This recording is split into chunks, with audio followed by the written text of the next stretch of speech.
Boa noite. Meu nome é Silmar, tenho 37 anos, e até pouco tempo atrás eu era um descrente completo dessas histórias de lobisomem.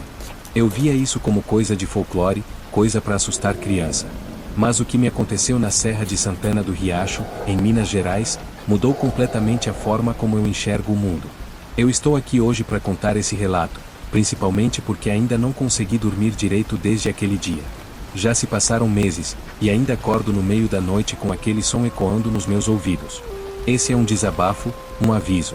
Porque eu tenho certeza que aquilo não ficou lá. E se alguém estiver planejando subir a Serra do Cipó à noite, pense duas vezes.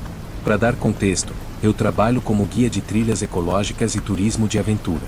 Levo gente para fazer caminhadas de 1 ou mais dias pelas serras de Minas. No fim de julho do ano passado, 2 amigos do Rio entraram em contato comigo para organizar um acampamento selvagem na parte mais alta da serra, onde dizem que quase ninguém vai, porque é difícil, perigoso e isolado. Era para ser só mais um trabalho. Mas o que vi lá em cima não tem explicação lógica. E o pior, não tem como esquecer. Na época fazia frio, aquele vento seco de inverno no interior de Minas. A vegetação na parte alta é cheia de pedras, capim rasteiro e alguns buritis isolados. A gente saiu no final de uma manhã de sexta-feira, eu e os 2 amigos, Bruno e Rafael.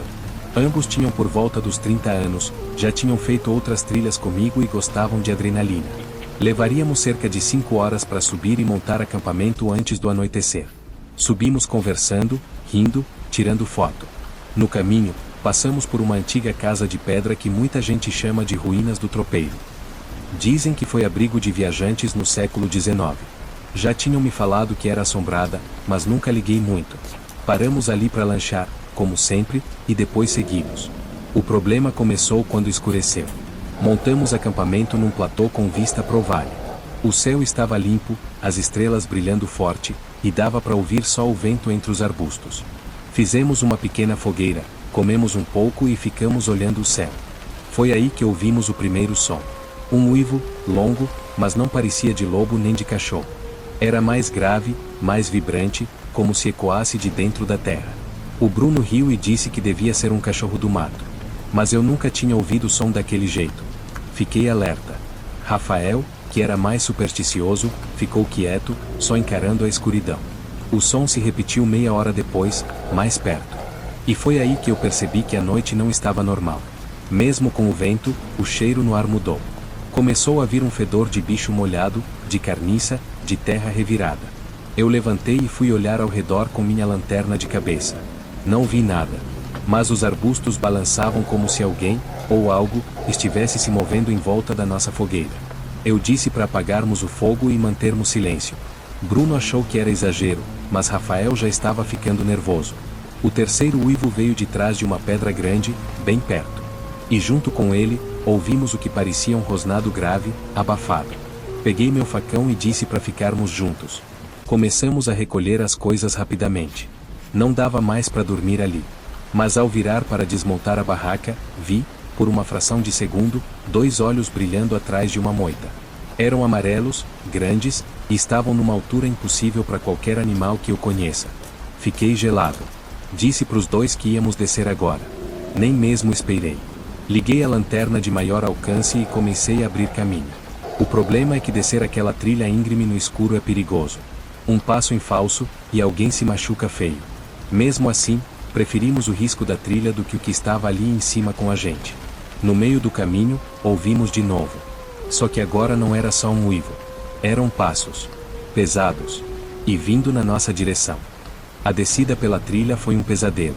O silêncio da mata estava cortado apenas pelos nossos passos apressados, pelo som do mato sendo empurrado por algo atrás de nós, e pelas nossas respirações ofegantes. Rafael suava frio, o Bruno tentava manter a calma, mas o jeito como ele apertava a lanterna denunciava o medo. Eu, por dentro, já sabia, a gente não estava sozinho. O que me deixou ainda mais apavorado foi que aquele fedor de carne podre nos seguia. E vinha em ondas, como se aproximasse e recuasse. Às vezes, eu ouvia como se algo respirasse fundo perto do meu pescoço, mas quando virava, não via nada. Eu já conhecia aquela trilha. Sabia cada pedra, cada curva. Mas naquela noite, parecia que tudo tinha mudado. Num ponto mais fechado, onde a trilha passa entre duas formações rochosas, ouvimos um estalo alto, um galho quebrando. Bruno parou, virou a lanterna, e foi nesse momento que vimos ele. Atrás de um arbusto baixo, a silhueta estava meio curvada. Mas era grande, mais de 2 metros de altura. Peludo, escuro, e com um formato que não era de bicho conhecido. Parecia um homem, mas muito maior. E a cabeça, meu Deus, a cabeça era grande, com focinho de lobo e orelhas compridas. Os olhos refletiram direto na luz da lanterna, um amarelo intenso, como farol de carro no escuro. Ficamos congelados por segundos que pareceram horas. E então, ele avançou. Não correu, não rugiu. Apenas caminhou em nossa direção com passos largos, como se soubesse que a gente não tinha para onde fugir. Rafael começou a rezar em voz alta. Bruno tentou jogar uma pedra, mas não acertou. Eu puxei o facão, não porque achava que conseguiria fazer algo, mas por puro instinto. Foi quando o bicho parou. A uns 5 metros de nós. Ficou ali. Ouvimos aquele rosnado grave de novo. E aí ele fez algo que nunca vou esquecer. Ele sorriu. Sim, eu juro por tudo que ele sorriu. A boca abriu devagar, revelando dentes enormes, tortos, com pedaços de algo preso, parecia carne. Aquilo foi muito mais aterrorizante do que qualquer grito. Não esperou mais. Deu um salto. Nesse momento, eu empurrei o Rafael para baixo e girei o facão pro alto. Mas o monstro não veio direto. Ele passou por cima da gente, como se só quisesse nos assustar. A força do salto derrubou galhos e fez a vegetação tremer. A criatura caiu uns metros mais à frente, parou e olhou de novo. E então sumiu na mata. A gente ficou alguns minutos paralisado, sem saber o que fazer. O Rafael chorava. Bruno tremia. E eu, só queria sair dali vivo. Apressamos o passo o máximo possível. Já passava da meia-noite quando conseguimos sair da trilha e alcançar uma estrada de terra que desce em direção à cidade. Ali já era área de fazendas, onde há postes de luz distantes. Corremos até ver a primeira porteira aberta. Entramos, batemos na casa de um senhor chamado João. Quando ele viu o nosso estado, abriu o portão na hora. Não falamos nada sobre lobisomem. Só dissemos que um bicho grande nos atacou. Ele olhou pra gente, com um olhar sério, e disse só uma coisa. Vocês subiram na lua minguante? Pois então agradeçam por estarem vivos. Aquilo me arrepiou todo. Ficamos na casa dele até amanhecer. Ele acendeu um fogão a lenha, nos deu café e pão de queijo. E depois contou uma história que me deixou sem chão. Naquela serra, mais de 60 anos atrás, um rapaz sumiu após subir sozinho durante uma sexta-feira da quaresma. Quando encontraram o corpo, ele estava despedaçado. O caso foi abafado, mas quem vive ali até hoje sabe que, de tempos em tempos, o bicho volta. E sempre na mesma região da trilha. João disse que já viu os olhos dele 2 vezes na vida. E que a criatura nunca ataca quem não o encara de volta. Eu lembrei na hora, o sorriso. Será que ele queria nos testar? Ou só brincar com o nosso medo? Naquela manhã, voltamos para a cidade. Bruno nunca mais falou sobre o assunto. Rafael se mudou pro sul do país. Eu, continuei meu trabalho, mas nunca mais aceitei trilhas noturnas. E quando me pedem para subir a Serra do Cipó, eu invento desculpas. Se você acha que tudo isso é invenção, tudo bem. Eu também acharia. Mas depois daquela noite, eu já não duvido mais de nada. Depois daquele dia, o silêncio virou meu companheiro. Fiquei semanas sem conseguir dormir direito. Qualquer barulho na mata, mesmo o som de um cachorro latindo à distância, me fazia levantar assustado. Comecei a notar uma coisa estranha. No meu braço direito, surgiu uma marca. Não era um corte ou machucado comum. Era como se a pele tivesse sido queimada por algo em formato de garras. 5 marcas finas, paralelas, que ardiam às vezes do nada, como se ainda estivessem vivas. Nunca contei isso para ninguém, nem mesmo pro Bruno ou pro Rafael. No mês seguinte, voltei até a casa do seu João. Queria entender mais. Queria saber se existia alguma forma de se proteger. Ele me recebeu com a mesma calma de antes, mas os olhos estavam mais pesados, como se soubessem que minha alma agora carregava um fardo. Ele me levou até os fundos da casa, onde havia um altar antigo de madeira escura. Tinha imagens de santos, velas, e um crucifixo enorme. Me mostrou uma medalha que ele usava sempre no pescoço, dizendo que foi benzida numa missa de Sexta-feira Santa. E me disse uma coisa que até hoje ecoa na minha cabeça. O que viu lá em cima não é só bicho.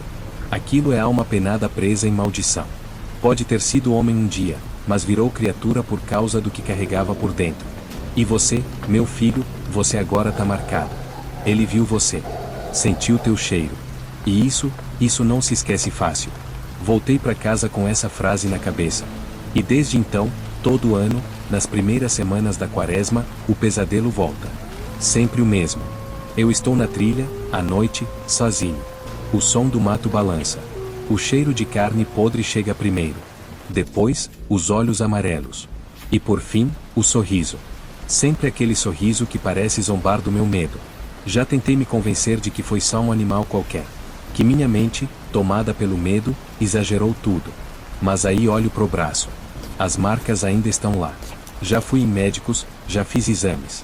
Nenhuma explicação. E tem mais uma coisa. Na última semana da quaresma deste ano, ouvi uma notícia num grupo da cidade. Um grupo de jovens foi fazer trilha na mesma região, ali perto do mesmo trecho onde tudo aconteceu. Um deles se machucou.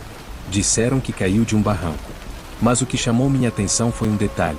Os amigos relataram que ele gritava antes da queda, dizendo que tinha visto um bicho enorme entre as árvores, com olhos brilhantes. Quando ouvi isso, só abaixei o celular e respirei fundo. É como se o ciclo estivesse recomeçando. Talvez, aquele sorriso naquela noite não fosse só provocação. Talvez, fosse um aviso. Se você também já viu algo estranho numa trilha, numa estrada de terra ou perto de uma mata fechada, não ignore o seu instinto. Às vezes, não é só imaginação. E se você tem um relato como este, compartilhe nos comentários ou envie para o canal. Boa noite, e evite encarar olhos brilhantes em trilhas isoladas. Eles podem te reconhecer.